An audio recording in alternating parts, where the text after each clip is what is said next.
So December 4th through 10th has been Computer Science Education Week. Here at Rogers, our kindergartners up through high schoolers have been exploring ways that computer science, coding, programming, how it can be used to solve problems in math, science, social studies, English, the arts, career technical education.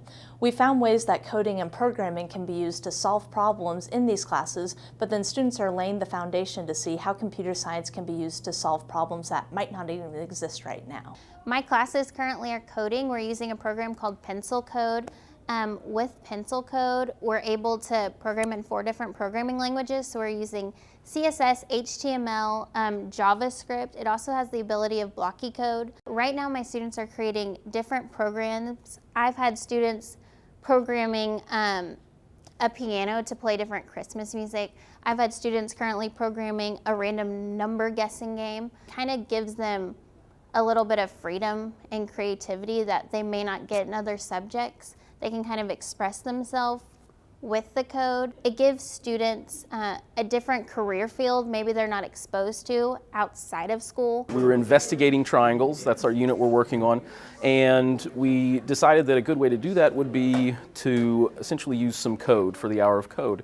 And the reason why the code was really good to do the investigation was because it allowed the students in the code, the formulas for things like distance and midpoint were already there. So the calculations, then they already know them, so we didn't have to go over the calculations. And that allowed us to, one, make sure that the calculations were correct and accurate, and 2, it also allowed us to investigate higher level ideas such as what's going on with these mid-segments, things like that, without a whole lot of misinterpretation of values. It also allowed the learners to go through the code and critically think about what each portion of code was doing and how to change that code later on in the lesson to suit what they needed to do. The project that they're working on right now, they've been working on for about a week and a half, which is just building the actual robots, just using different gears, different motors, different switches. And so this week, after they had it all built, their objective is to code it, program it to do whatever it is they want it to do, which in this project is to go through a maze. So the students made a maze that they felt like was complicated enough for them, and it is pretty complicated. They have to write quite a bit of code.